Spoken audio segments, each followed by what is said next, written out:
أعوذ بالله من الشيطان الرجيم بسم الله الرحمن الرحيم والعصر إن الإنسان لفي خسر إلا الذين آمنوا وعملوا الصالحات وتواصوا بالحق وتواصوا بالصبر صدق الله العظيم।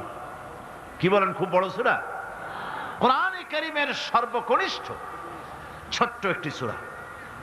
বিপুল সংখ্যক মুফাসসিরিনে কেরাম এই সূরাটিকে মক্কি সূরা হিসেবে তারা গণ্য করেছেন। সূরাটির বৈশিষ্ট্য হচ্ছে কয়েকটি শব্দের মধ্যে আল্লাহ পাক এর অর্থ এবং ব্যাখ্যা এত বেশি, কয়েকটি শব্দের মধ্যে এই সূরাটি আল্লাহ নাজিল করেছেন, কিন্তু এর অর্থ আর ব্যাখ্যা এত বেশি যা দিয়ে একটা বিশাল গ্রন্থ রচনা হতে পারে। আমার তো মনে হয় যে সূরা ওয়াল আসর এটা যেন একটা ঝিনুকের মধ্যে আল্লাহ পাক আটলান্টিক মহাসাগর, প্রশান্ত মহাসাগর, সবগুলি মহাসাগর একটা ঝিনুকের মধ্যে আল্লাহ পুরি দিয়েছেন।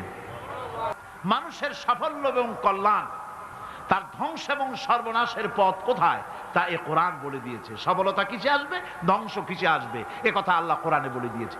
আমি আজকে এই সূরা বেছে নিলাম এই কারণে, আমরা চলছি ধ্বংসের দিকে। কোন দিকে যাচ্ছি বলেন না, কোন দিকে? আমার তো মনে হয় হেমিলেনের সেই বংশীবাদক যেন বাঁশি বাজিয়ে চলছে, আর গোটা জাতি তার পেছনে সমুদ্রে ডুবে মরার জন্য অগ্রসর হচ্ছে। বন্ধুগণ, আমি বলতে চাচ্ছি যে আজ আমরা সফলতা এবং ব্যর্থতা কিসে, লাভ আর ক্ষতি কিসে, এটা বুঝতে পারছি না বলেই গোটা জাতির এই দুর্দিনে সূরা ওয়াল আসর এইটাই আমাদের আলোচনা করা উচিত বলে আমি মনে করি। এর মধ্যেই আল্লাহ পাক আমাদের লাভ, আমাদের ক্ষতি, আমাদের সাফল্য, আমাদের ব্যর্থতা এর মানদণ্ড নির্ণয় করে দিতে পারেন কে? কথা বোঝেন নাই? তাহলে বলেন না, কে দিতে পারেন? সেই আল্লাহ রাব্বুল আলামিন, তিনি কোরআনকে দিয়েছেন, এই সূরা তিনি নাজিল করেছেন। ইমাম শাফি রাহমাতুল্লাহ আলাইহি বলেছেন, লোকেরা যদি এই ছোট্ট সূরাটি উপরে চিন্তা ভাবনা করে তাহলে একটা মানুষের জন্য এই সূরাটাই তার হেদায়েতের জন্য যথেষ্ট হয়ে যেতে পারে, আর কিচ্ছু লাগে না। এই ছোট্ট সূরাটি একটা মানুষের সম্পূর্ণ হেদায়েত হওয়ার জন্য যথেষ্ট। আল্লাহ রাব্বুল আলামিন শুরু করছেন এভাবে, ওয়াল আসরি ইন্নাল ইনসানা লাফি খুসর। ওয়াল আসর, আসরের আগে একটা অ আছে। আরবি গ্রামার অনুযায়ী এই অটা হচ্ছে ওয়াও কাসমিয়া, এটা হচ্ছে শপথ। আল্লাহ কসম করছে। আপনারা খুব চিন্তা ভাবনা করেন, মাথা ঠান্ডা করে, কান এবং দিল, মন, মগজ সব এদিকে আপনারা গভীর মনোনিবেশ সহকারে যদি শোনেন তাহলে বুঝতে পারবেন আল্লাহ পাক শপথ করতেছেন, কসম করতেছেন। এটা কি সোজা ব্যাপার না বিরাট ব্যাপার? আমরাও তো কসম করি। কখন করি?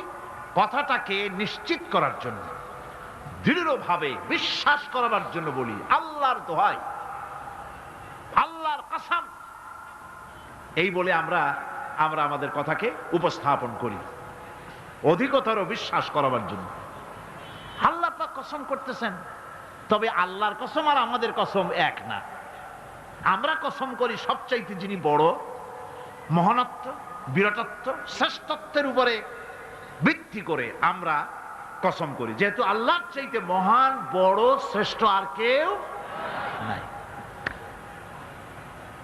এই জন্যে আল্লাহর চাইতে বড় কেউ নাই বলে আমাদের জীবনের শ্রেষ্ঠ স্লোগান, মুসলমানের জীবনে শ্রেষ্ঠ স্লোগান নারে তাকবীর। আসতে কইলেন কেন?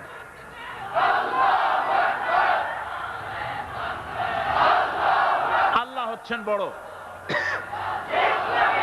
তার থেকে বড় কেউ না। আমি চিন্তা করি মাঝে মধ্যে, কিছু মনে নেবেন না, আমি মাঝে মধ্যে চিন্তা করি যে সমস্ত রাজনৈতিক দলের লোকেরা মুসলমান, রাজনৈতিক মতপার্থক্য থাকতেই পারে, যে কোনো দল করতেই পারে, কিন্তু এমন রাজনৈতিক দল আমি কেন করব মুসলমান হয়ে যেই রাজনৈতিক দলের মিছিলে আর মিটিংয়ে আল্লাহু আকবার স্লোগান দেওয়া যাবে না? কারণ হচ্ছে আমি যখন দুনিয়া এসেছিলাম, আপনি যখন দুনিয়া এসেছিলেন, আপনার আমার কানে কি শোনানো হয়েছে? কন্ত আজান শোনানো হয়েছে। দুনিয়ায় এসে আমি প্রথম কি শুনেছি? আল্লাহু আকবার, এটাই শুনেছি। আজানের প্রথম শব্দ কি? নামাজের প্রথম শব্দ কি? ইকামতের প্রথম শব্দ কি? জানাজা, জীবনের শেষ নামাজ, এটার প্রথম শব্দ কি? এটা শেষ শব্দ কি? তাহলে এর সিগনিফিকেন্সটা কি? এর অর্থটা হচ্ছে আমার জন্ম থেকে মৃত্যু পর্যন্ত জীবনের সকল ক্ষেত্রে আমাকে বলতে হবে, স্বীকার করতে হবে, মানতে হবে, নিতান্ত গোলামের মতো মানতে হবে আল্লাহু আকবার। আল্লাহর চাইতে শ্রেষ্ঠ কেউ। আমরা কসম করি যেহেতু আল্লাহ বড়, তার বিরাটত্বের উপরে নির্ভর করে আমরা কসম করি, কিন্তু আল্লাহর চাইতে বড় তো কেউ নাই। উনি কসম যখন করবেন, উনি করবেন কিসের কসম? আমাদের কসম আর আল্লাহর কসম এক নয়। রব্বুল আলামিন যখন কসম করেন, তিনি তার কাছে বড়, তার চাইতে বড় কেউ নাই, শ্রেষ্ঠ কেউ নাই, মহান কেউ নাই। সেজন্য তিনি যে কসম করেন, যে কথা বলতে চান, ওই কথার সাথে, ওই বিষয়ের সাথে যার সম্পর্ক, যার সাযুজ্য আছে, সম্পৃক্ততা আছে, সিমিলারিটি আছে, তার কসম আল্লাহ পাক করেন। যেহেতু এখানে আল্লাহ রাব্বুল আলামিন মানুষের সফলতা, ব্যর্থতা, মানুষের লাভ আর ক্ষতির কথা বলবেন, সেজন্য আল্লাহ পাক মানুষের জীবনের সাথে, মানুষের সম্পর্ক রয়েছে তার জীবনের, মানুষের সাথে সম্পর্ক রয়েছে সময়ের, মানুষের সঙ্গে সম্পর্ক রয়েছে ইতিহাসের। তাই রব্বুল আলামিন বলেন, ওয়াল আসরি ইন্নাল ইনসানা লাফি খুসর। আমি কসম করি সময়ের, আমি কসম করি ইতিহাসের, আমি কসম করি জীবনের, আমি কসম করি সময়ের। যেহেতু এই জীবন আছে বলে আমরা আছি, জীবন না থাকলে আমরা বাঁচি না। ইতিহাসের কসম আল্লাহ করেন, কারণ হলো ইতিহাস মহাকালের সাক্ষী। এই মহাকালের দুষ্কৃতিকারা, তাদের দুষ্কৃতি যারা, তাদের দুষ্কৃত কর্ম, যা তারা যে খারাপ কাজ করেছে, সেই খারাপ কাজের ইতিহাস ধারণ করেছে। যারা সুকৃতি করেছে, তাদের সুকর্মগুলি ইতিহাস ধারণ করেছে। ইতিহাস হচ্ছে নীরব সাক্ষী। আল্লাহ বলেন, আমি ওই ইতিহাসের সাক্ষী, আমি জীবনের সাক্ষী, আমি সময়ের সাক্ষী। যেহেতু সময় কারো জন্য বসে থাকে না। সময়ের ব্যাপারে হযরত ইবনে কাইয়্যিম রাহমাতুল্লাহ আলাইহি তিনি বলেছেন, মা মাদা ফিদ দুনিয়া আহলামুন ওয়া মা বাকিয়া মিনহা আমানি।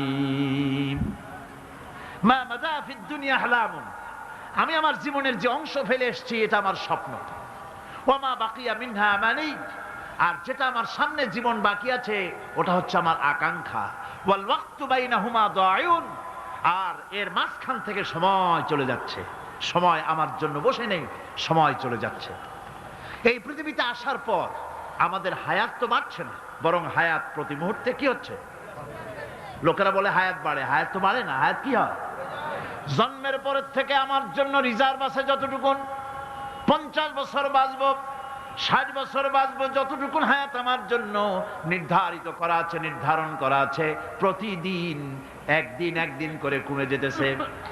এজন্য আমি বলি, আমার বাড়িতে যে ঘড়িটা আছে, এই ঘড়িটা বেলা 1টার সময় ঢং করে একটা আওয়াজ দেয়, শ্রোতাকে শুনিয়ে দেয়, বাড়িওয়ালা তোমার জীবনের মূল্যবান হায়াত থেকে 1 ঘন্টা কমায়া দিলাম। 2টার সময় 2টা ঘন্টা লাগায় শোনায় দিল, বান্দারে তোমার জীবনের মূল্যবান সময় থেকে 2টি ঘন্টা কমে গেল। এমনি করে দিন গেল, মাস গেল, বছর গেল, আমাদের হুঁশ হলো না। সময় চলে গেল তাস খেলে খেলে, সময় চলে গেল আমাদের খেলাধুলা করে, শয়তানি বদমাশি করে। সময় কতটুকুন পেলাম? কিয়ামতের দিন, বিচারের দিনটা যেটা হবে, আল্লাহ রাব্বুল আলামিন বলেন বিচারের দিনটাই লম্বা হবে 50 আলফা সানা মিম্মা তাউদ্দুন। বিচারের দিনটা লম্বা হবে কত বছর? 50,000 বছর। কত বছর? দুনিয়ায় যেভাবে তুমি হিসাব করো, দুনিয়ার গণনা অনুযায়ী হাসরের বিচারের দিনটা হবে 50,000 বছরের মতো লম্বা। এক কিতাবে দেখেছি, তিনি লিখেছেন হিসাব করে কিয়ামতের ওই দিনটার হিসাবে 50,000 বছর একটা দিন লম্বা। ওই হিসাবে পৃথিবীতে যারা 60 বছর বাঁচলো, সেজন্য আখেরাতে 2 মিনিট দুনিয়ায় বাঁচলো। চিন্তা করেছে? মাত্র 2 মিনিট। 60 বছর যারা হায়াত পেল, 2 মিনিট বাঁচলো। এই 2 মিনিটের জন্য কত হাঙ্গামা, কত মারধর, কত সন্ত্রাস, ক্ষমতার জন্য লড়াই, হ্যান করেঙ্গে ত্যান করেঙ্গে, লাঠি কে আন্দার মুগুর ভরেঙ্গে, শক্তির ঠেলায় অস্থির।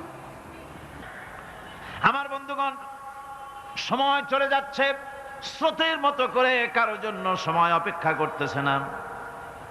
আমাদের মৃত্যু প্রতি মুহূর্তে কাছে চলে আসতেছে। এই জন্য শায়ের বলেছেন, আগাহা আপনি মৌত সে কোই বশর নেহি, আগাহা আপনি মৌত সে কোই বশর নেহি, সামা সো বরস কে হ্যাঁ পল কি খবর নেহি। মৃত্যু সম্পর্কে আমাদের কারো জানা নাই।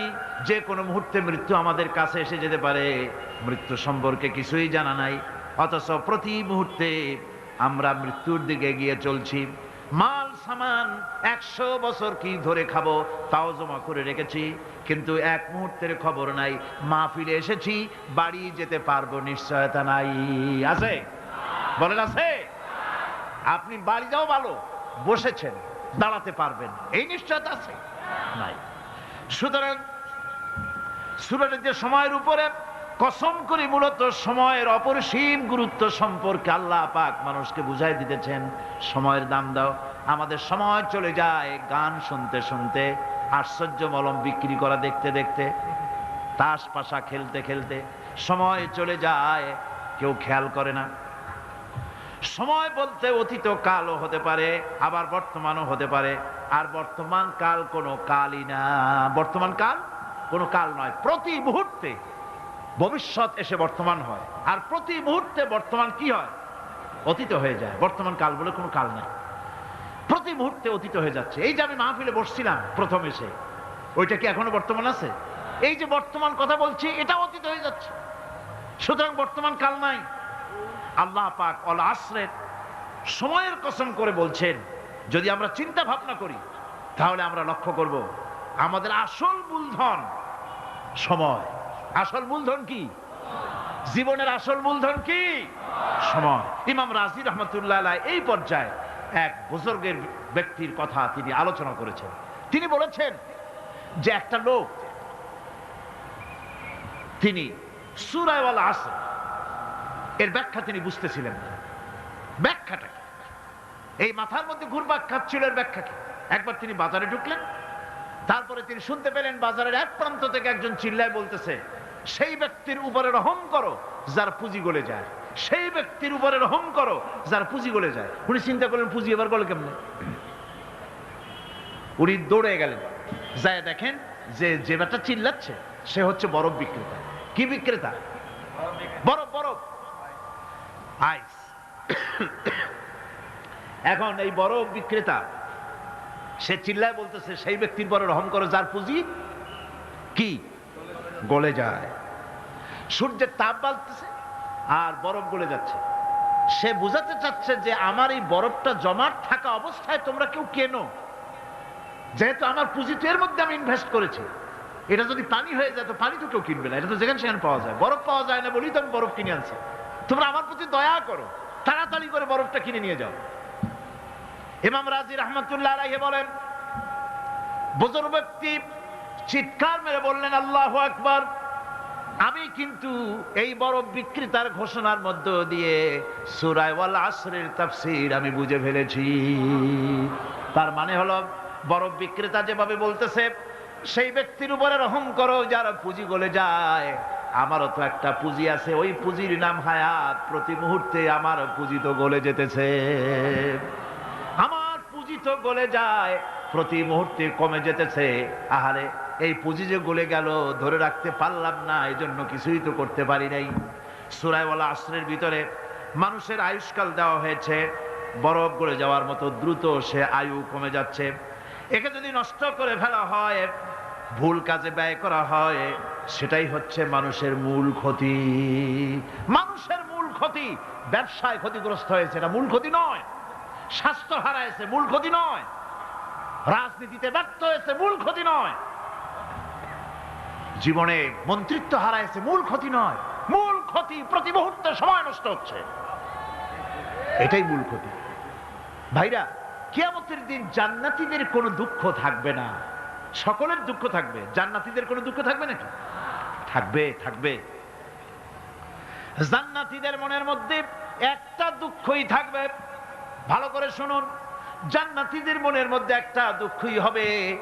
তারা মনে মনে চিন্তা করবেন, আফসোস করবেন, আহারে যদি দুনিয়ায় বসে অমুক সময় বাসে বসেছিলাম, আজে বাজে চিন্তা করেছি, বাড়ির ড্রয়িং রুমে একা একা বসে বসে আজে বাজে চিন্তা করেছি, অমুক অমুক সময় খেলাধুলায় কাটাইছি, এই সময়গুলিতে যদি সুবহানাল্লাহ, আলহামদুলিল্লাহ, লা ইলাহা ইল্লাল্লাহ, আল্লাহু আকবার, এই তাসবিহ যদি পড়তাম, জিকির আজগার করতাম, জান্নাতের ভিতরে আরো নিয়ামত লাভ করতে পারতাম। সময়টা তো কাজে লাগাইলাম না। মানুষের সত্য, মুমিনের সব কাজে সব। ওয়াকুলু লিন্নাসি হুসনা, মানুষের সঙ্গে ভালো ভালো কথা কও, মানুষের সঙ্গে হাসি মুখে কথা কও। একজনের সাথে হাসি মুখে কথা বললেন, আপনার একটা সদকা দেওয়ার মতো সমান সব আমলনামায় লেখা হয়ে গেল। ভালো ভালো কাম করো। বন্ধুগণ, সময় দ্রুত গতিতে চলে যাচ্ছে, মানুষের জীবন ক্ষতিগ্রস্ত হচ্ছে। ক্ষতি থেকে বাঁচতে পারবে চারটা গুণ, যার মধ্যে আছে, বাকি সব ক্ষতিগ্রস্ত হয়ে যাবে। আমার ভাইয়েরা, এই কথাগুলি বলে আল্লাহ পাক যেন এরকম একটা দৃষ্টান্ত দিলেন। আপনি যদি পরীক্ষার হলে গিয়া দেখেন, ছাত্ররা পরীক্ষা দিতেছে, পরীক্ষার জন্য নির্ধারিত সময় কতটুকুন? 3 ঘন্টা। 3 ঘন্টা। 3 ঘন্টা। আপনি গিয়ে দেখলেন কোন একজন পরীক্ষার্থী পরীক্ষা দিতে গিয়ে আর একদিকে তাকায় আছে, আকাশের তারা গুনতেছে, অথবা সে গল্প করতেছে, অথবা পরীক্ষা বাদ দিয়ে আজে বাজে কিছু লিখতেছে। আপনি যেমন তাকে, ওই ছেলেটাকে আনবো না, গাফেল ছেলেটাকে ঘড়ির দিকে তাকায় বলেন, এই ছেলে ওই ঘড়ির দিকে তাকাও, দেখো তোমার সময় কিন্তু চলে যেতেছে, মাত্র 1 ঘন্টা আর তুমি সময় নষ্ট করতেছো। আল্লাহ যেন স্নেহ পরবশে তামাম পৃথিবীর গোলামদেরকে, বান্দাদেরকে আঙ্গুল নির্দেশনা দিয়ে বলছেন, বান্দারা প্রতি মুহূর্তে তোর জীবনের মূল্যবান সময় চলে যেতেছে, প্রতি মুহূর্তে সময় যাচ্ছে। আল ইনসান, ইনসান বলতে শুধু মুসলমান না, ইনসান বলতে কি মুসলমান শুধু না, আল ইনসান মানব মণ্ডলী, বিশ্বের সমস্ত মানুষকে আল্লাহ বলছেন, হিন্দু, খ্রিস্টান, বৌদ্ধ, নাসারা, ইহুদি, মজুসি, মুসলমান, বিশ্বের সব মানুষকে আল্লাহ বলছেন। যেহেতু আল্লাহ স্রষ্টা, মানুষের ব্যাপারে সার্বিক কল্যাণময় কথা কে বলতে পারেন? কে বলতে পারেন? সে আল্লাহ রাব্বুল আলামিন বলছেন, সময় চলে যাচ্ছে, ও পৃথিবীর মানুষেরা। এই মানুষ বলতে আল্লাহ রাব্বুল আলামিন কোন ব্যক্তি, কোন গোষ্ঠী, কোন জাতিকে বলেন নাই, বলেছেন সমগ্র মানবতাকে। এর অর্থ হচ্ছে সূরাটিতে উল্লেখ্য 4টি গুণ যদি আমল করতে পারে লোকেরা, যেই ব্যক্তি করবে, যেই সমাজ করবে, যেই রাষ্ট্র করবে, যেই গোষ্ঠী করবে, যেই জাতি করবে, তারাই ক্ষতি থেকে বেঁচে যাবে। আর যারা করবে না, তারা ক্ষতিগ্রস্ত হবে। কি হবে বলুন? এখন আল্লাহ পাকের কথা শুনুন। আল্লাহ পাক বলছেন, ওয়াল আসরি ইন্নাল ইনসানা লাফি খুসর। খুসর, খুসরিন, এই যে খুসর, খাসারা, এই শব্দটা হচ্ছে আবিধানিক অর্থে ক্ষতি, হচ্ছে লাভের বিপরীত। লাভের বিপরীত কি? ক্ষতি। নাফা, এই নাফার বিপরীত কি? নোকসান। খাসারাটা কি? নোকসান বলা হয় পুঁজি 50,000 খাটাইছিলাম, লাভ করতে পারি নাই, পুঁজি ঠিক আছে, এটাকে বলা হয় নোকসান। এটাকে কি বলা হয়? নোকসান। কিন্তু আমি পুঁজি খাটিয়েছিলাম 50,000 টাকা, লাভ তো হয়ই নাই, পুঁজিও চলে গেছে, আমও গেছে, সালাও গেছে, আমও নাই, সালাও নাই। এইটারে আরবিতে কি বলা হয়? খাসারা, দেউলিয়া। দেউলিয়া হয়ে গেছে। দেউলিয়াটা বোঝেন ভালো আপনারা, দেউলিয়া হয়ে গেছে। কোরআন লাভ বা সাফল্যের ধারণা যেমন নিছক পার্থিব নয়, সমৃদ্ধির কথা শুধু পার্থিব নয়, জন্ম থেকে শুরু করে মৃত্যু পর্যন্ত। কোরআনের লাভের কথা যখন বলা হয় তখন জন্ম থেকে মৃত্যু পর্যন্ত, আখিরাত পর্যন্ত, কিয়ামত পর্যন্ত। ক্ষতিটাও জন্ম থেকে শুরু করে মৃত্যু পর্যন্ত, কিয়ামত পর্যন্ত ক্ষতিটাও। এই ক্ষতি থেকে বাঁচবার জন্য কোরআনে কারিমে বিভিন্ন জায়গায় এই খাসারা শব্দ ব্যবহার করা হয়েছে। আল্লাহ রাব্বুল আলামিন বলছেন, ওয়ামান খাফফাত মাওয়াজিনুহু ফাউলাইকাল্লাযীনা খাসিরু আনফুসাহুম বিমা কানু বিআয়াতিনা ইয়াযলিমুন। যাদের পাল্লা ভারী হবে কিয়ামতে তারাই হবে সফলকাম, আর যাদের পাল্লা হালকা হবে, নেকির পাল্লা যাদের হালকা হবে তারা হবে ক্ষতিগ্রস্ত, তারা নিজেরাই ক্ষতি সাধনকারী হবে কিয়ামতের দিন। কাজে মানুষের জীবনের সমুদয় কার্যাবলীর ভালো অংশ যদি খারাপ অংশের উপরে বিজয়ী হয়, তারপরে খারাপ অংশ পাওনাদারদের দিয়ে টিয়া, এরপরে যদি নেকি কিছু বাকি থাকে তাহলে বোঝা গেল লোকটা কিয়ামতে নাজাত পাবে। আর যদি ভালো কাজের উপরে খারাপ কাজ বিজয়ী হয়ে যায় আর সমস্ত পাওনাদারদেরকে পাওনা মিটাইয়া তারপরেও পাপ বাকি থেকে যায়, এক চাইতে খাসারা পৃথিবীতে আকাশে জমিনে কিছুই আর হবে না। এর থেকে বাঁচার জন্য আল্লাহ পাক এই খাসারা থেকে বাঁচার জন্যই মানুষকে এই কথা বলছে। এই কথাটি কোরআনে কারিমের অন্য একটি আয়াতে আরো সুন্দর করে বলা হয়েছে, যারা নাকি এই দুনিয়ার বুকে যারা নিজেদের পুঁজি খাটাইছে, জীবনের পুঁজি সুদ কামাইতে খাটালো, জীবনের পুঁজি খাটালো হারাম কামাইয়ের ভিতরে, অন্যায় কাজের ভিতরে, যারা জীবনের পুঁজিকে আল্লাহর দ্বীনের কাজে লাগাতে পারে নাই, তাদের সম্পর্কে বলা হচ্ছে খাসিরাদ দুনিয়া ওয়াল আখিরাতা যালিকা হুয়াল খুসরানুল মুবিন। খাসিরাদ দুনিয়া ওয়াল আখিরাত, দুনিয়াও ক্ষতিগ্রস্ত, আখিরাতেও ক্ষতিগ্রস্ত। এটা হচ্ছে তার জন্য সুস্পষ্ট ক্ষতি, এর থেকে বড় ক্ষতি আর কিছুই হতে পারে না। আল্লাহ পাক কোরআনে কারীম অন্যত্র বলেছেন, ওয়ানুনাজ্জিলু মিনাল কুরআনি মা হুয়া শিফাউন ওয়া রাহমাতুন লিল মুমিনিন ওয়া লা ইয়াজিদু যালিমিনা ইল্লা খাসারা। আমি এই কোরআন অবতরণের পরিক্রমায় এমন সব বিষয় অবতীর্ণ করেছি যা মুমিনদের জন্য নিরাময় এবং তাদের জন্য রহমত, আর জালিমদের জন্য ক্ষতি ছাড়া আর কিছুই বৃদ্ধি পায় না। জালিমদের জন্য ক্ষতি বৃদ্ধি পায়, আর যারা মুমিন তাদের জন্য এর মধ্যে নিরাময় আছে, এর মধ্যে রহমত আছে। অর্থাৎ যারা এই কোরআনকে যারা নিজেদের আইনের কিতাব হিসেবে গ্রহণ করেছে, কোরআনকে তাবিজের কিতাব হিসাবে নয়, ধর্মীয় কিতাব হিসাবে নয়, কোরআন সংবিধান। কোরআন কি? কোরআনকে যারা সংবিধান হিসাবে মেনে নিয়েছে, কোরআনকে যারা সংবিধান হিসাবে গ্রহণ করলো ব্যক্তি, পরিবার, সমাজ, রাষ্ট্রে, তাদের যাবতীয় মানসিক, বুদ্ধিবৃত্তিক, নৈতিক, তামাদ্দুনিক রোগের নিরাময় হবে, এর দ্বারা শান্তি হবে। কিন্তু যেসব জালিম এই কোরআনকে প্রত্যাখ্যান করেছি, কোরআনকে যারা মৌলবাদীদের কিতাব বলে, কোরআনের কথা বললে মৌলবাদ বলে গাল দেয়, তারা তাদের কপালকে পোড়াইয়া ছাই বানাইয়া দিছে, তাদের কপাল ভস্মীভূত করে দিয়েছে। আমার দেশে, এই দেশটা কি মুসলমান বেশি না অন্য জাতি বেশি? কোন? জোরে কোন? মুসলমান সবচেয়ে। খুব লক্ষ্য করে শোনেন, এই দেশে সবচেয়ে মুসলমান বেশি, ইন্দোনেশিয়ার পরে। পৃথিবীর দ্বিতীয় বৃহত্তম মুসলিম দেশ হলো কোনটা? বাংলাদেশ। এই দেশে ইসলামরে যত গালি দেওয়া হয়েছে, কোরআনকে যত গালি দেওয়া হয়েছে, আলেমদেরকে যত গালি দেওয়া হয়েছে, রাসূলুল্লাহকে যত গালি দেওয়া হয়েছে, ইসলামী আদর্শকে যত গালি দেওয়া হয়েছে, পৃথিবীতে কোন দেশে এইভাবে ইসলামকে গালি দেওয়া কোথাও হয় নাই। এমনকি আমেরিকার মতো দেশে, ইংল্যান্ডের মতো দেশেও কোরআনের বিরুদ্ধে এত কথা কেউ বলতে সাহস পাবে না, ইসলামের বিরুদ্ধে কথা বলতে সাহস পাবে না, যেহেতু মুসলমানেরা সেখানে পাল্টা আক্রমণ করবে। আজ আমার দেশে মুসলমানের ঘরের সন্তান হইয়া ইসলামের বিরুদ্ধে তারা বক্তব্য রাখে। মৌলবাদ জিকির উঠে গেছে।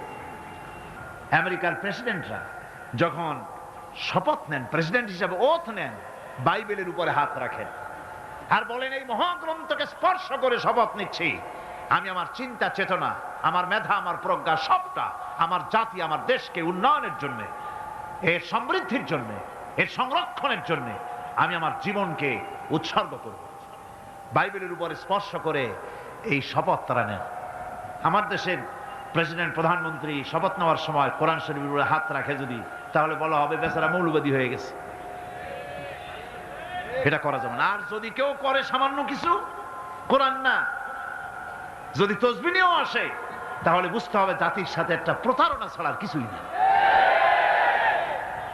কাজেই ধর্মের প্রতি আকর্ষণ একটা ভিন্ন জিনিস, সেই জিনিসকে ছেড়ে যারা দেয় তারাই ক্ষতিগ্রস্ত হয়, আর যারা ধরে রাখে তারা দুনিয়ায় ক্ষতিগ্রস্ত হয় না।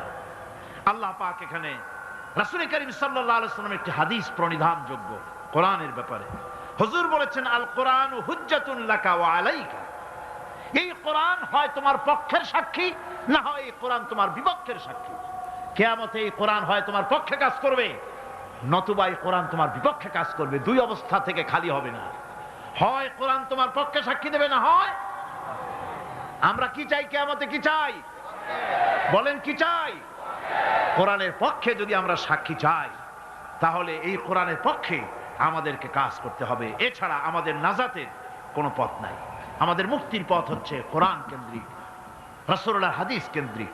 এর বাইরে আমাদের সমস্ত পুঁজি নষ্ট হয়ে যাবে। আমাদেরকে পৃথিবীতে টিকে থাকতে হলে কোরআনের উপরে ভিত্তি করে আমাদেরকে বাঁচতে হবে, টিকতে হবে। কোরআনে কারিমে আল্লাহ রাব্বুল আলামিন অন্যত্র বলেছেন, কুল ইন্নাল খাসিরিনাল্লাযীনা খাসিরু আনফুসাহুম ওয়া আহলিহিম ইয়াওমাল কিয়ামাহ আলা যালিকা হুয়াল খুসরানুল মুবিন। বলো, প্রকৃত দেউলিয়া তারাই যারা কিয়ামতের দিন নিজেকে, নিজের পরিবার পরিবর্গকে এই ক্ষতির দিকে যারা ঠেলে দেবে। ভালো করে শুনে নাও, এটি হচ্ছে সুস্পষ্ট ক্ষতি, সুস্পষ্ট দেউলিয়াপনা। এই ক্ষতি থেকে বাঁচার জন্য আল্লাহ রাব্বুল আলামিন কোরআনে কারীমের মধ্যে বলেছেন, ওয়াল আসরি ইন্নাল ইনসানা লাফি খুসর। পড়েন সবাই, ওয়াল আসরি ইন্নাল ইনসানা লাফি খুসর। মানুষের, সমগ্র মানুষের জীবন ক্ষতিগ্রস্ত, ব্যর্থ। কে বলতেছেন? গা শিউরে ওঠার কথা না? গা শিউরে ওঠে। আল্লাহ বলতেছেন ক্ষতিগ্রস্ত, ব্যর্থ। আপনি যতই মনে করেন আপনার মিল আছে, কল আছে, কারখানা আছে, মন্ত্রী, টাকা পয়সা আছে, প্রেসিডেন্ট হয়েছেন, প্রধানমন্ত্রী হয়েছেন, আপনার জীবন সফল হয়েছে, আল্লাহ বলেন না, জীবন ব্যর্থ, জীবন বিফল, জীবন ক্ষতিগ্রস্ত। তাম পৃথিবীর সমস্ত মানুষ ক্ষতিগ্রস্ত, ব্যর্থ। 4টা কাজ করলে সফল হবে। কয়টা কাজ? জোরে বলেন, কয়টা কাজ? ইল্লাল্লাযীনা আমানু ওয়া আমিলুস সালিহাতি ওয়া তাওয়াসাউ বিল হাক্কি ওয়া তাওয়াসাউ বিস সাবর। 4টা কাজ করলে জীবন হবে সফল। এই ব্যর্থতা থেকে, এই ক্ষতি থেকে যদি বাঁচতে চাই কিনা? কারা কারা চাই? দেখাই তো হাত। কারা কারা চাই? ক্ষতির হাত থেকে বাঁচতে চাই কারা? আলহামদুলিল্লাহ, হাত নামান। ক্ষতির হাত থেকে যারা বাঁচতে চান, আল্লাহ রাব্বুল আলামিন তাদের জন্য ফর্মুলা পেশ করেছেন, ইল্লাল্লাযীনা আমানু ওয়া আমিলুস সালিহাতি ওয়া তাওয়াসাউ বিল হাক্কি ওয়া তাওয়াসাউ বিস সাবর। আল্লাহ পাক বলেন 4টি কাজ করলে জীবন সফল হয়ে যাবে। কয়টা কাজ? 4টা কাজ করলে জীবনটা সফল হয়ে যাবে। 1 নম্বরে ঈমান। 1 নম্বরে কি? ঈমান। এটাই হচ্ছে ফাউন্ডেশন। ক্ষতি থেকে বাঁচার জন্য প্রথম যে গুণটি, সেটির নাম হচ্ছে ঈমান। ইসলামে ঈমানের স্থান সর্বপ্রথম, তারপরই হচ্ছে ইসলাম। ঈমান আগে, তারপরে কি? ইসলাম। ইসলাম হচ্ছে বীজ, ঈমান হচ্ছে বীজ, আর ইসলাম হচ্ছে চারা, গাছ। এটা হচ্ছে ভিত্তি। এই ভিত্তিকে সর্বপ্রথম মজবুত করতে হবে, ঈমানের ভিত্তি। ঈমানের ভিত্তি দুনিয়ায় ঈমানের আহ্বান জানাবার জন্যই আল্লাহ রাব্বুল আলামিন সমস্ত নবী এবং রাসূলদেরকে পৃথিবীতে পাঠিয়েছেন ঈমানের আহ্বানের জন্য। দুনিয়ার সমস্ত নবীদের দাওয়াত ছিল ঈমানের দাওয়াত। কিসের দাওয়াত? এই ঈমানের দাবিটা আসছে, এই দাওয়াতটা এসেছে আল্লাহর কাছ থেকে। কার কাছ থেকে? দেখুন, পৃথিবীর ভিতরে কোন নবীদের কথার সাথে আরেকজন নবীর কথার কোনো বৈপরীত্য হয় নাই। সমস্ত নবীদের কথা একরকম ছিল। কয় রকম? একজন নবীর সঙ্গে তার বক্তব্যের সাথে আরেকজন নবীর বক্তব্যের কোনো গুণগত মৌলিক কোনো পার্থক্য ঘটে নাই, অসঙ্গতি হয় নাই। কারণ নবীরা, আম্বিয়া আলাইহিমুস সালাম, নিজেরা বানিয়ে কথা রচনা করে তারা মানুষের সামনে পেশ করে নাই। সমস্ত নবীদের কাছে যত দাওয়াত এসেছে একটা অফিস থেকে এসেছে। সে অফিসটা হচ্ছে কার? আল্লাহ রাব্বুল আলামিনের। তাই দুনিয়ার সমস্ত পয়গম্বরদের দাওয়াত ছিল না ইলাহা ইল্লাল্লাহ, লা ইলাহা ইল্লাল্লাহ, লা ইলাহা,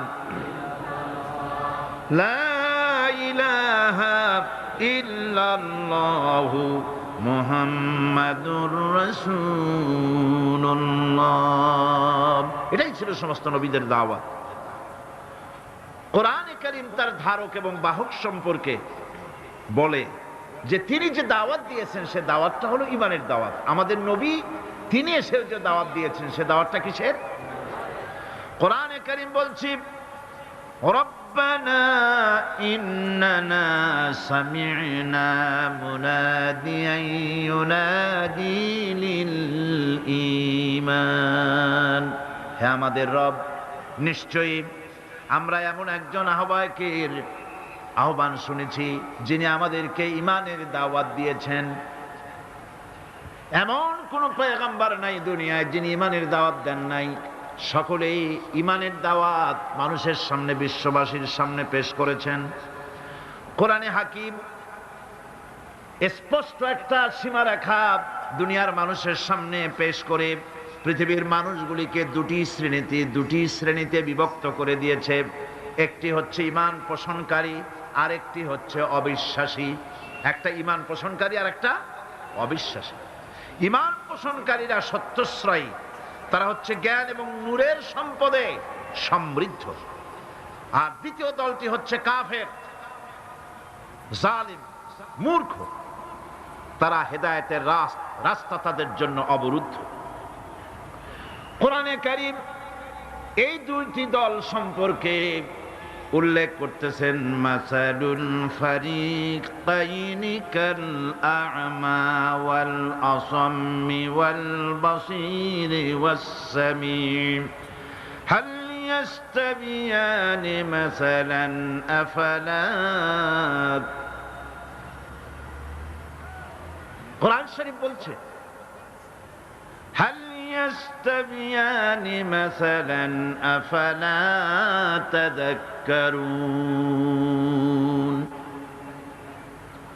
দুইটি শ্রেণীতে আল্লাহ পাক ভাগ করে দিয়েছেন। একটা শ্রেণী হচ্ছে অন্ধ, বোবা, বধির।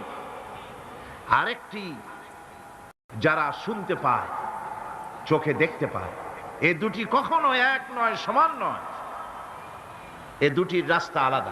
কাফেরের রাস্তা আর ইমানদারদের রাস্তা সম্পূর্ণ ভিন্ন।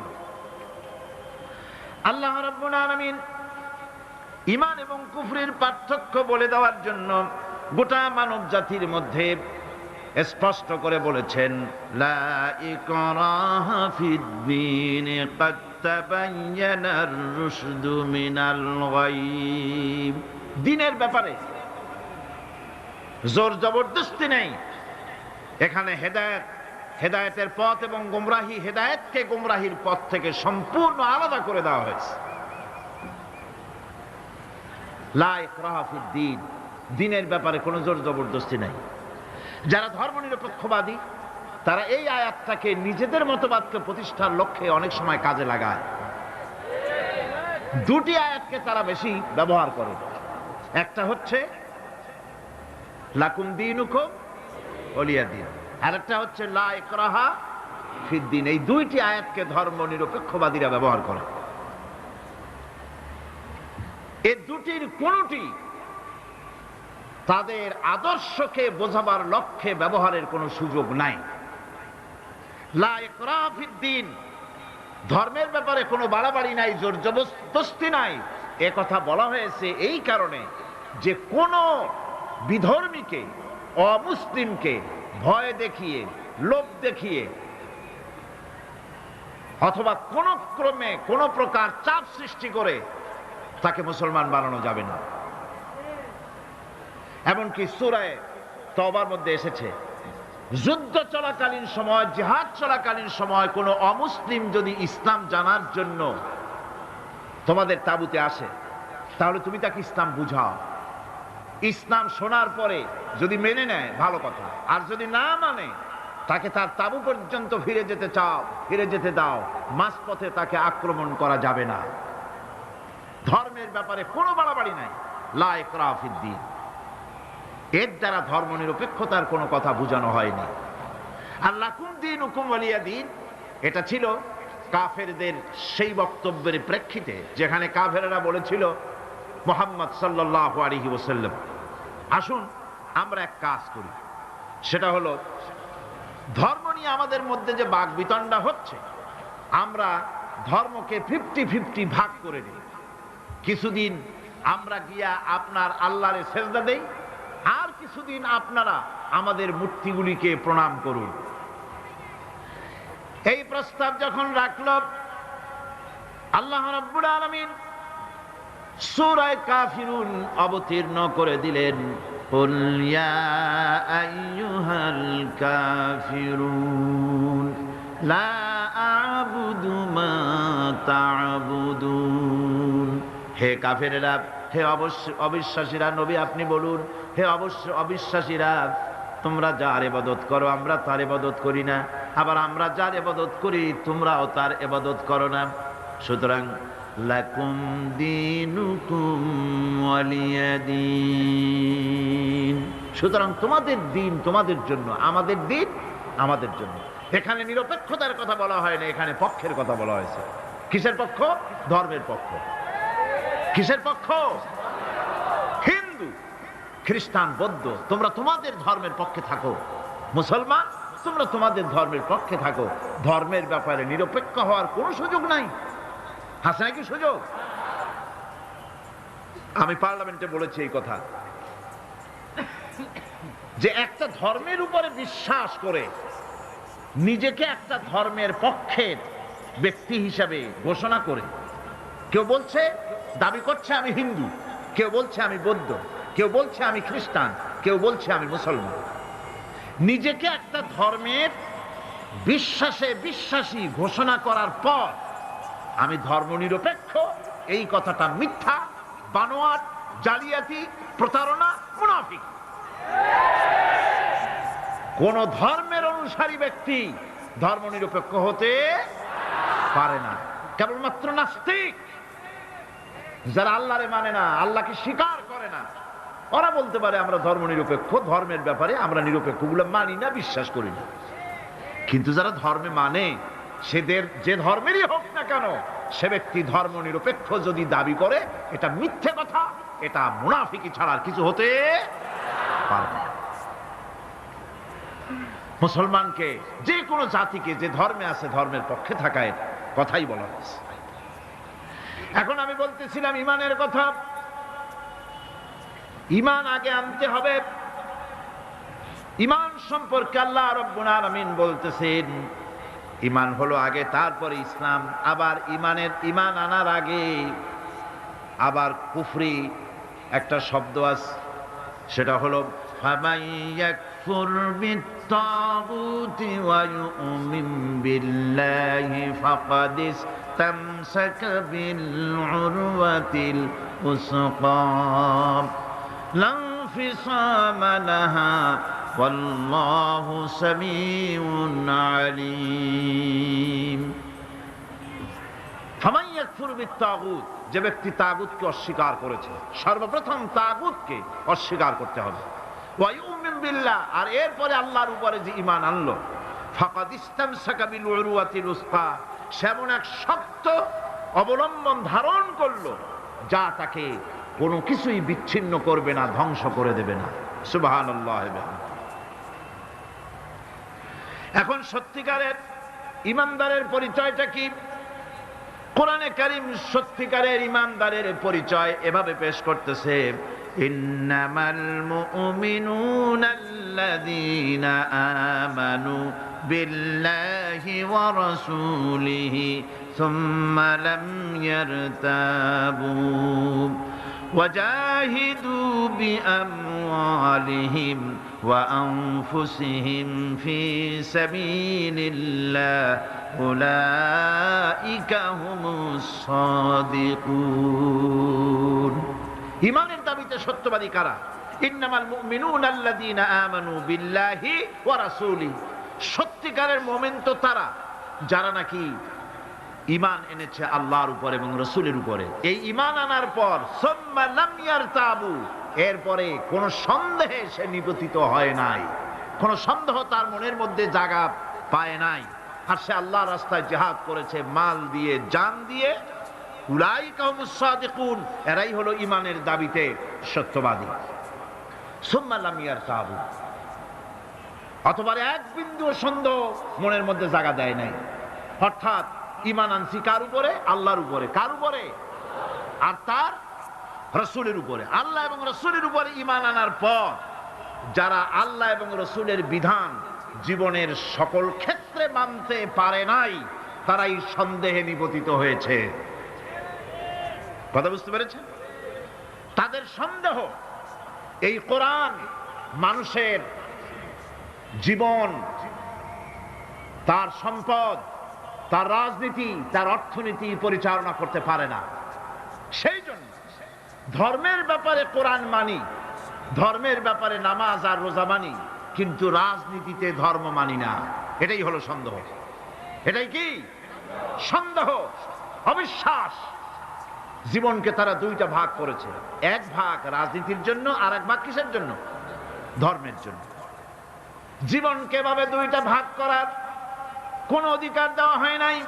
যারাই মুখে উচ্চারণ করেছে লা ইলাহা ইল্লাল্লাহু মুহাম্মাদুর রাসূলুল্লাহ, জোরে সোরে পড়েন লা ইলাহা ইল্লাল্লাহু মুহাম্মাদুর রাসূলুল্লাহ। যারা জীবনকে, যারা নাকি ঈমান এনেছে, কালেমা বিশ্বাস করেছে, আল্লাহ এবং রাসূলের প্রতি ঈমান এনেছে, জীবনকে দুইটা ভাগ করার কোনো অধিকার নাই। যার কথা মতো নামাজ পড়ব, তার কথা মতোই রাজনীতি করব। যার কথা মতো হজ করব, যাকাত দিব, তার কথা মতো পার্লামেন্ট চালাবো। যার কথা মতো হজ করব, যাকাত দিব, সেজদা দিব, তার কথা মতোই বঙ্গভবন আর সেক্রেটারিয়েট চালাবো। যাকে মানি, যে আল্লাহরে সেজদা করি সারা জীবন, যে রাসূলকে মানি আমার নেতা হিসাবে, রাসূল হিসাবে, সে আল্লাহ এবং রাসূলের হুকুম অনুযায়ী আমার কোর্ট কাছারি, আদালত, শিক্ষাঙ্গন চালাবো। এটা যদি চালাই তবে আমি মুমিন, আর যদি না চালাই, সন্দেহে যদি নিপতিত হয়ে যায় যে কোরআন থাকবে মসজিদে, আমার পার্লামেন্টে কোরআন ঢুকতে পারবে না। কোরআন পার্লামেন্ট শুরু হওয়ার সময় একবার তেলাওয়াত হবে, কিন্তু তা আমল করা হবে না। অনুষ্ঠানগুলি শুরু হবে কোরআন দিয়ে, কিন্তু তা আমল করা হবে না। কোরআন তেলাওয়াত করে ব্যবসা প্রতিষ্ঠান উদ্বোধন করা হচ্ছে, কিন্তু সুদের টাকা দিয়ে ব্যবসা প্রতিষ্ঠান বানানো হলো। বিবাহ পড়ানো হচ্ছে কোরআনের আয়াত দিয়ে, কিন্তু যৌতুক গ্রহণ করা হারাম, সেই যৌতুক দিয়ে বিয়ে উদ্বোধন করা হলো। এমনি সকল ক্ষেত্রে নাফরমানি করে যে ঈমানের দাবি করলো, এই ঈমান ঈমান নয়, এর নাম মুনাফিকি। এখন এই কথাটা মনে রাখতে হবে যে ঈমান এমন এক বিষয় যা আবার মৌখিক দাবি করলেই হয় না। কেউ যদি পড়ে লা ইলাহা ইল্লাল্লাহ, মুসলমান কি হয়ে গেল? বলেন আপনি, ফতোয়া দেন হয়ে গেল? खिरद ने गर कह भी दिया ला इलाहा इल्लल्लाह तो क्या हासिल, दिलो निगाह मुसलमान नहीं तो कुछ भी नहीं। खिरद ने गर कह भी दिया লা ইলাহা ইল্লাল্লাহ, মুখে আসলো আর স্বতঃস্ফূর্ত ভাবে বলে ফেললো লা ইলাহা ইল্লাল্লাহ তো क्या हासिल, এতে কিছু এর দ্বারা কোনো উপকার হলো না। দিলো নিগাহ মুসলমান হি তো কুছ ভি নেহি, অর্থাৎ তার মন তার মস্তিষ্ক লা ইলাহাকে বিশ্বাস করলো না, আমল করলো না, এই কালেমা পড়ার কোনো দাম নাই। এবার আল্লাহর ভাষায় শুনুন, আল্লাহ রাব্বুল আলামিন বলেন وَمِنَ النَّاسِ مَن يَقُولُ آمَنَّا بِاللَّهِ وَبِالْيَوْمِ الْآخِرِ وَمَا هُمْ بِمُؤْمِنِينَ। আল্লাহ রাব্বুল আলামিন বলছেন, লোকেদের মধ্যে এমন অনেক লোক আছে যারা মুখে বলে আল্লাহর উপর ঈমান এনেছি, পরকালকে বিশ্বাস করেছি। আল্লাহ বলেন ওমা হুম বিমুমিনিন, এরা মুমিন না। আল্লাহ কি বলছেন খুব লক্ষ্য করেন। একদিকে মুসলমান হইতে হলে বিশ্বাস করতে হবে কি আল্লাহর পরকাল, রাসূলের উপর ঈমান, এগুলি করতে হবে। একটা লোক ঘোষণা করলো যে আমি আল্লাহ এবং পরকালকে বিশ্বাস করি, এরপরে আল্লাহ পাক বলছেন ওমা হুম বিমুমিনিন, এরা মুমিন না, কারণ এই কথাগুলি তার মুখের মনের কথা না। সে ব্যক্তি, এরকম ব্যক্তি এ মাহফিলও থাকতে পারে, যদি থাকে আল্লাহ রাব্বুল আলামিন তাকে হেদায়েত নসিব করে দিন, আমরা বলি আমিন। সে লোকটিকে আমি আলোচনা করলে আপনি নিজেই বুঝতে পারবেন, যা ভুল তার কাছে ধরা পড়বে। আয়নার সামনে দাঁড়ালে পরে আয়না সব বলে দেয়, ঠিক কি না?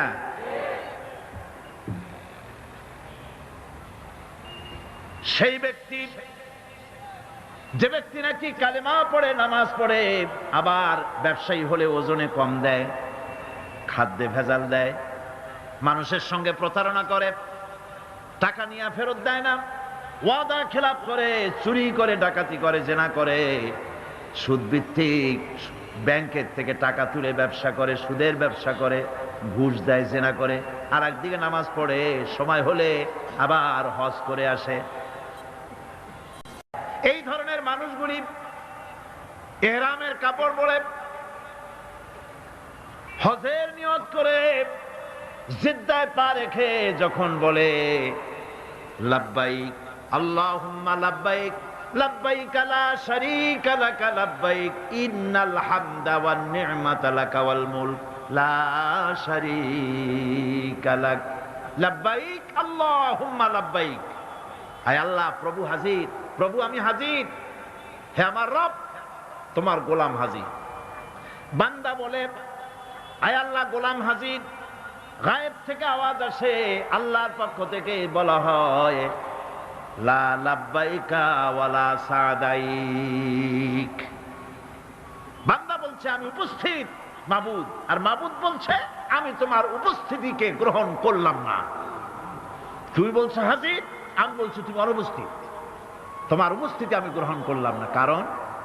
কারণ তুমি যে টিকিট করে আসছো ওইটা হারাম টাকা, যে রামের কাপড় পরেছ ওইটা হারাম টাকা দিয়ে কেনা, মক্কা মদিনায় যে খরচ করবে, তাবুতে থাকবে, বাস ভাড়া দেবে, যা খাবে, জায়নামাজ কিনবা, তসবিহ কিনবা, মার্কেটিং করার জন্য যে টাকা আনছো সব হারাম। তোমার গায়ের গোশত হারাম, তোমার গায়ের রক্ত হারাম, হারাম খেয়ে পেটটারে সাইজ মতো বানাইছো, এরকম করে হারামের টাকা দিয়া হজ করতে এসেছো, তোমার উপস্থিতি আমি গ্রহণ করলাম না। নাউজুবিল্লাহ। সুতরাং মুমিনের দাবি করলেই হবে না, ঈমানের দাবি করলেই হবে না, কাজে তা প্রমাণ করতে হবে। সেটা কি? সেটা হচ্ছে ইন্নাল্লাযীনা ক্বালু রাব্বুনাল্লাহু সুম্মা ইসতাকামু তাতানাজ্জালু আলাইহিমুল মালাইকা,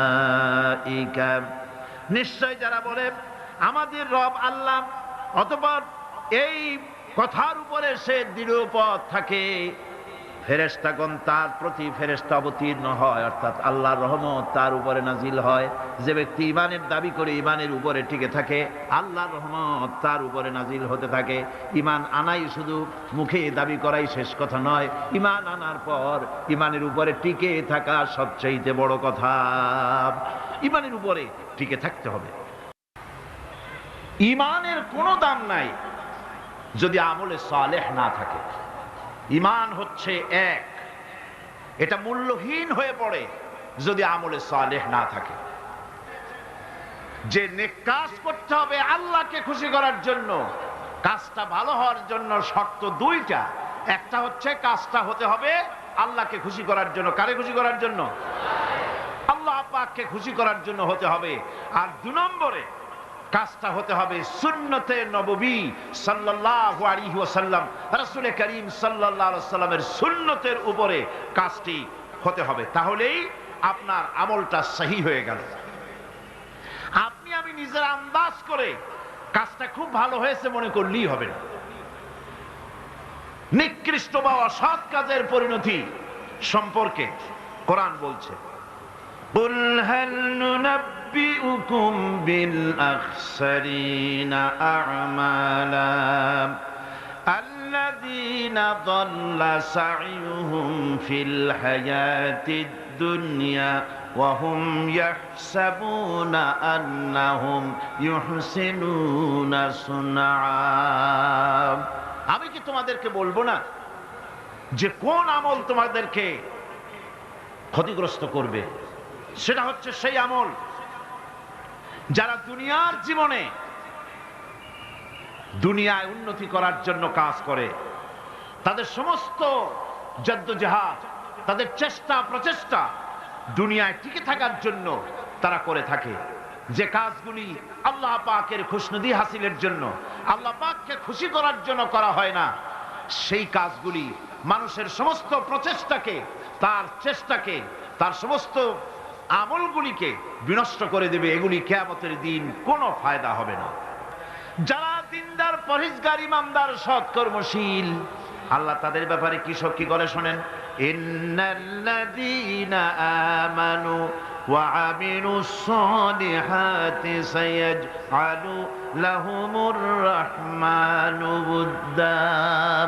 আল্লাহ পাক বলেন, যারা নাকি ঈমান এনেছেন আর আমলে সালেহ করে, রব্বুল আলামিন তার বান্দাদের দিলের মধ্যে তার জন্য মহব্বত পয়দা করে দেন। মানুষেরা ভালোবাসে, মহব্বত করে। আমার বন্ধুগণ, সৎকর্ম মানুষ যখন ভালো কাজ করে তার দুষ্কর্মগুলিকে আল্লাহ মাফ করে দেন। জোরে বলেন সুবহানাল্লাহ।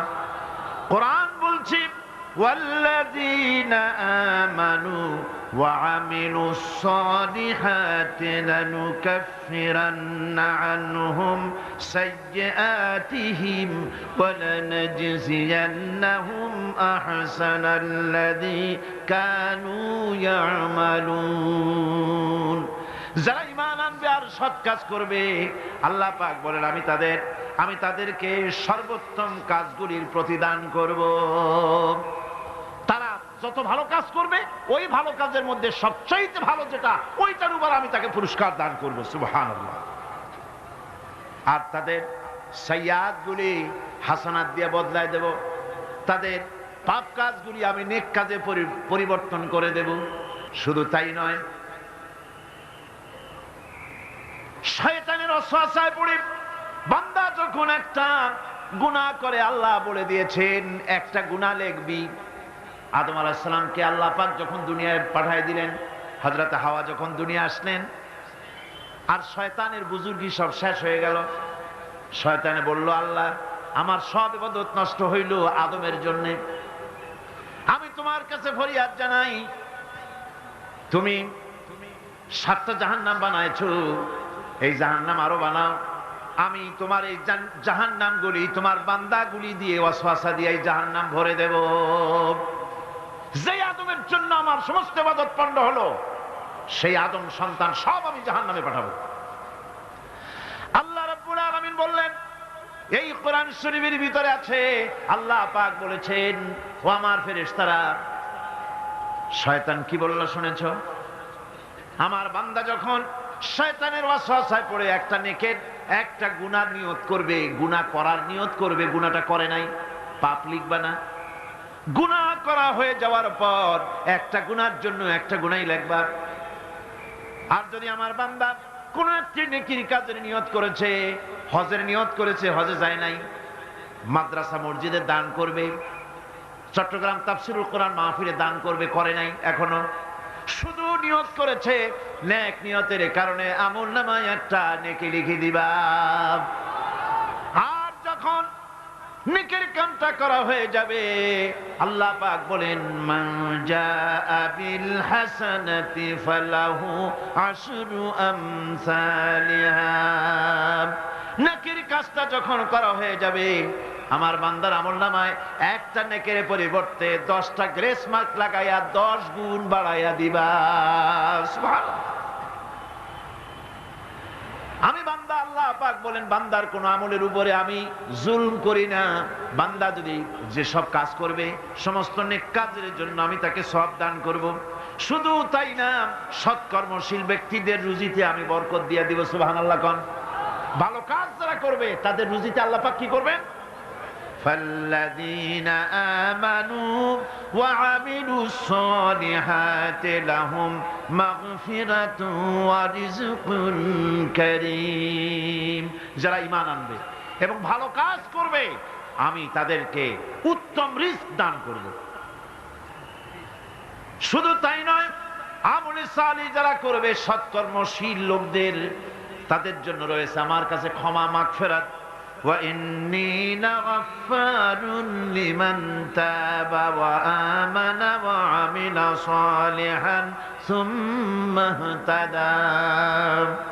নিঃসন্দেহে আমি ক্ষমাশীল ওই সব বান্দাদের জন্য যারা সৎ কাজ করে, আমলে সালেহ করে, নেক কাজ করে, আর গুনাহ থেকে তওবা করে, আর এই তওবার উপরে, হেদায়েতের উপরে টিকে থাকে।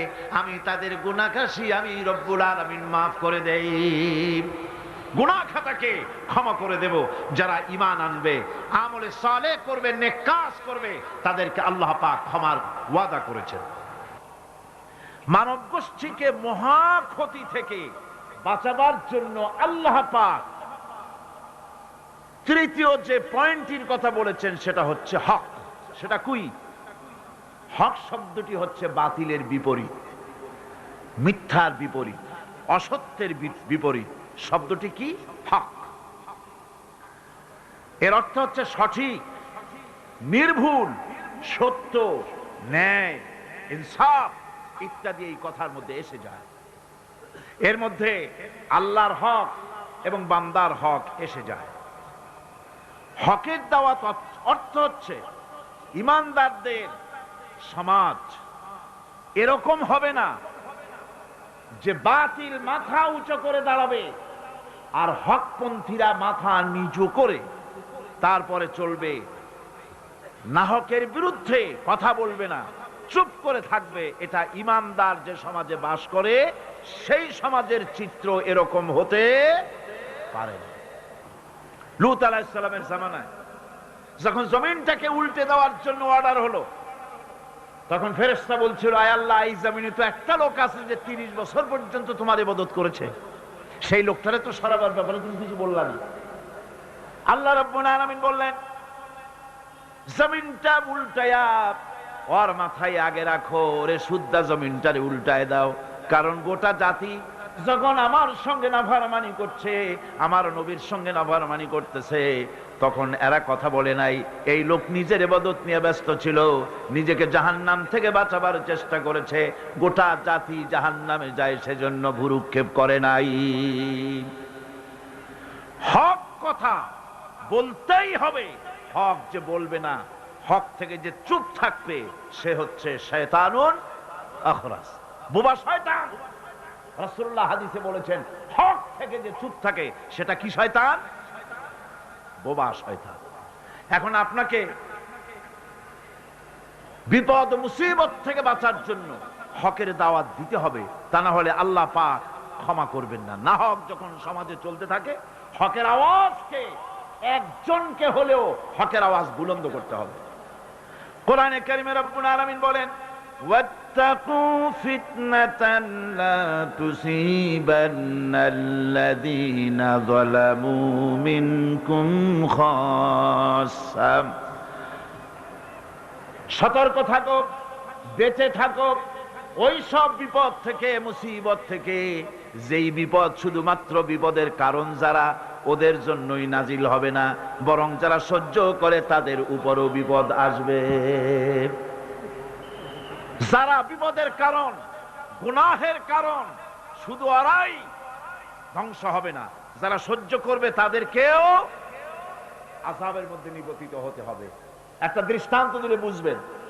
আপনার বাড়ির সামনে ড্রেনের ভিতরে বিড়াল মরে পড়েছে, কুকুর মরে পড়েছে, আপনি নাকে রুমাল দিয়ে যান, বাড়িওয়ালা ভালাইতেছে না, আপনিও ভালাবার চেষ্টা করতেছেন না।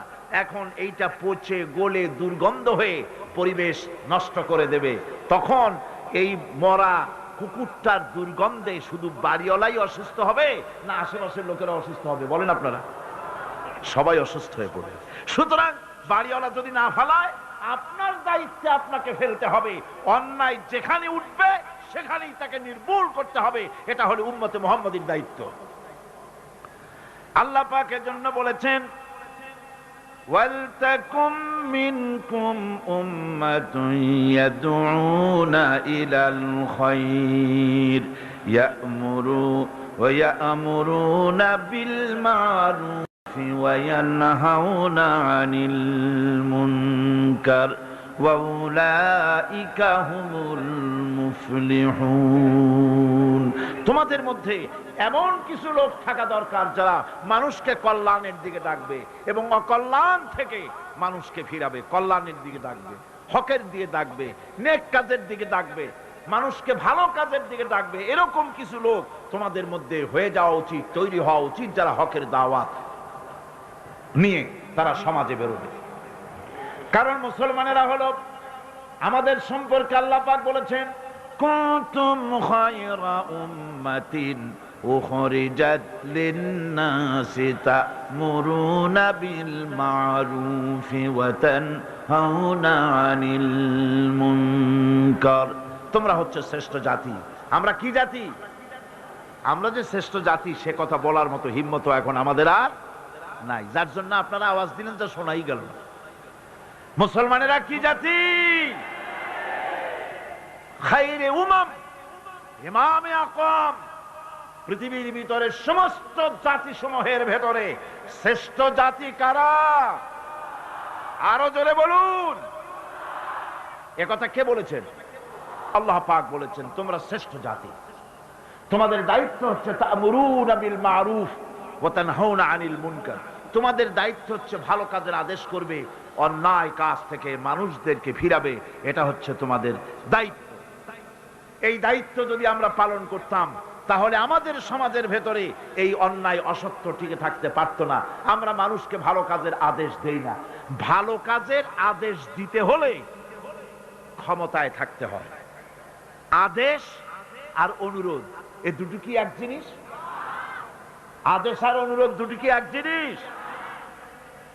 আদেশ দিতে গেলে আদেশের জায়গায় পৌঁছাতে হয়।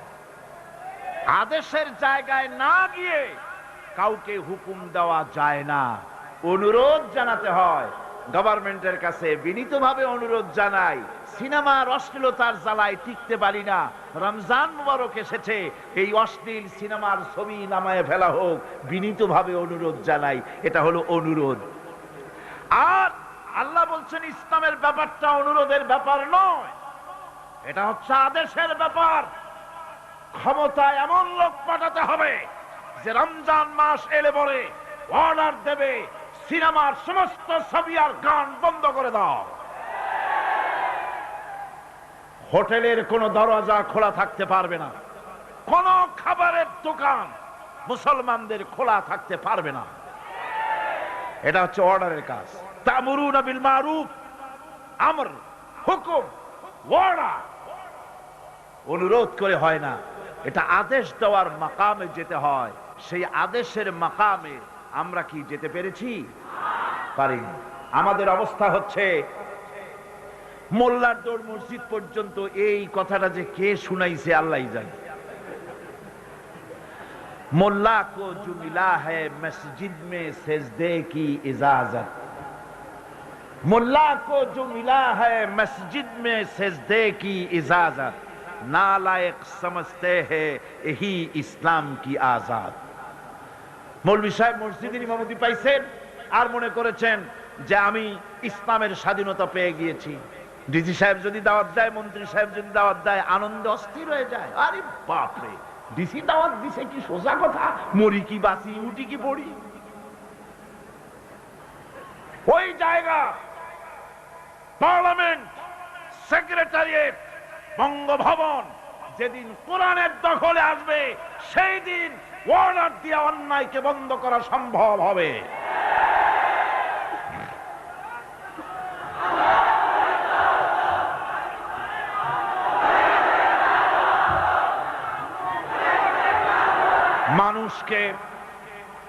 মানুষকে হকের দাওয়াত দিতে হবে। আল্লাহ রাব্বুল আলামিন বলেন, وَمَنْ أَحْسَنُ قَوْلًا مِّمَّنْ دَعَا إِلَى اللَّهِ وَعَمِلَ صَالِحًا وَقَالَ إِنَّنِي مِنَ الْمُسْلِمِينَ وَمَنْ أَحْسَنُ قَوْلًا مِّمَّنْ دَعَا إِلَى اللَّهِ, ওর থেকে ভালো কথা আর কার হতে পারে যে ব্যক্তি মানুষকে আল্লাহর দিকে ডাকে। সুবহানাল্লাহ বলেন, সুবহানাল্লাহ বলেন। আল্লাহর দিকে যে ডাকে সেই ওয়ামান দা ইলাইহি, হাদিস শরীফের ভিতরে আছে মান ক্বালা বিহি সাদাকা, কোরআন থেকে যে কথা বলে সে কি কথা বলে? সত্য কথা বলে। কোরআন থেকে যে কথা বলে সত্য কথা বলে। মান ক্বালা বিহি সাদাকা ওয়া মান আমিলা বিহি উজরা, আরে কোরআন থেকে যারা আমল করে আল্লাহ তাদেরকে পুরস্কৃত করেন। ওয়া মান হাকামা বিহি আদালা, কোরআন থেকে যে বিচার করে সেই জাস্টিস, ইনসাফ কায়েম করে। ওয়া মান দা ইলাইহি হুদিয়া ইলা সিরাতিল মুস্তাকিম, আর যারা কোরআনের দিকে দাওয়াত দেয় তাদের দাওয়াতই সহজ সরল দাওয়াত। আওলাদের রাসূল আপনাদের সামনে কোরআনের দাওয়াত দিলেন, কোরআনের পক্ষে কাজ করুন, সবাই হাত উঁচু করে আপনারা সমর্থন দিয়েছেন। আমরাও অপেক্ষা করব এই সমর্থন আপনারা কতদিন বজায় রাখতে পারে। আল্লাহ যেন তৌফিক দেন। জোরে বলেন আমিন, আরো জোরে বলেন আমিন। ওয়া মান আহসানু কাওলাম মিম্মান দা ইলাল্লাহ, ওর চাইতে ভালো কথা আর কার যে মানুষকে আল্লাহর দিকে ডাকে। আমরা কার দিকে ডাকি? বিশ্বাস করুন, আমরা তো সমাজতন্ত্রের দিকে মানুষ ডাকি না। বলেন, আমরা কি সমাজতন্ত্রের দিকে মানুষ ডাকি? পুঁজিবাদের দিকে ডাকি, জাতীয়তাবাদের দিকে ডাকি, ধর্ম নিরপেক্ষ মতবাদের দিকে ডাকি। আমরা কার দিকে ডাকি? ধর্ম নিরপেক্ষ মতবাদ আল্লাহর তৈরি না মানুষের তৈরি? পুঁজিবাদ আল্লাহর না মানুষের? সমাজতন্ত্র আল্লাহর না মানুষের? জাতীয়তাবাদ আল্লাহর না মানুষের? আরে কোরআন কার? ইসলাম কার?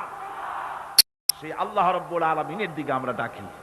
আমরা আমার বাপের দিকে ডাকি না, মায়ের দিকে ডাকি না, দাদার দিকে ডাকি না, মন গড়া কথা বলি না। ওলামায়ে হক কথা বলে কোরআনের কথা। সুবহানাল্লাহ।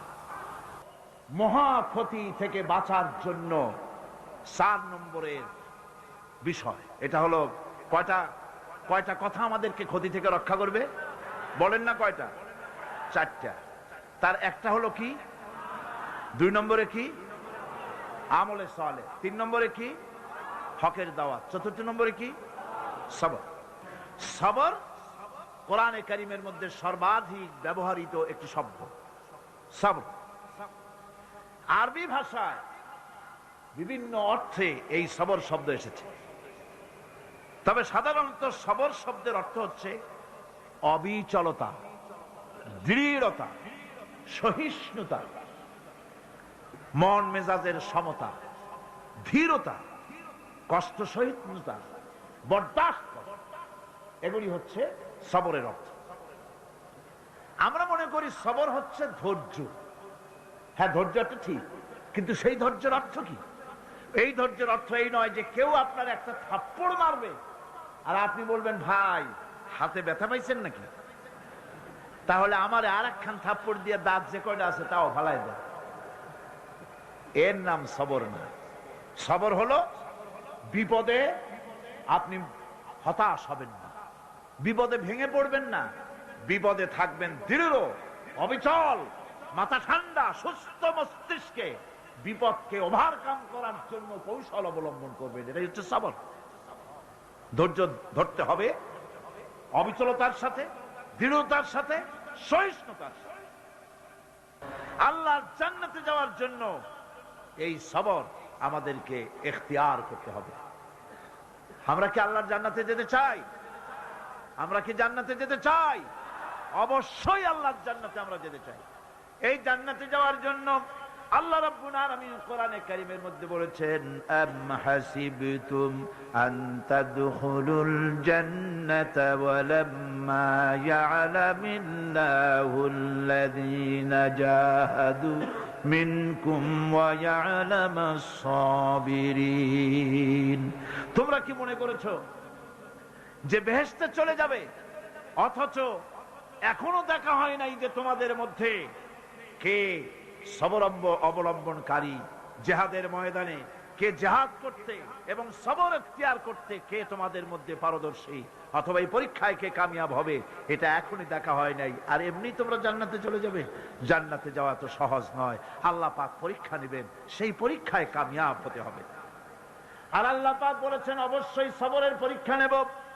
ওয়ালানাবলুওয়ান্নাকুম হাত্তা না'লামাল মুজাহিদিনা মিনকুম ওয়াস-সাবিরিনা ওয়া নাবলুয়া আখবারাকুম। অবশ্যই আমি তোমাদেরকে পরীক্ষা করব, আর এই পরীক্ষার ভিতরে সত্যিকারের মুজাহিদ যারা, তারাই দৃঢ়, যারা নাকি দৃঢ়তা অবলম্বন করবে, সবর ইখতিয়ার করবে, আল্লাহ রাব্বুল আলামিন পরীক্ষায় তাদেরকে কামিয়াব করবেন। এই সবর এক মহা সম্পদ। সবর ইখতিয়ার করতে হবে মুসলমানদেরকে।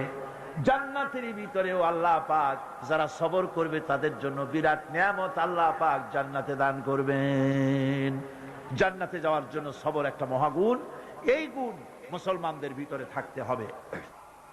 যখন বিপদ আসে, মুসিবত আসে, রব্বুল আলামিন বলেন বিপদ যখন আসে, মুসিবত যখন আসবে, বান্দা যারা মুমিন তারা পড়ে ইন্না লিল্লাহি ওয়া ইন্না ইলাইহি রাজিউন। নিশ্চয়ই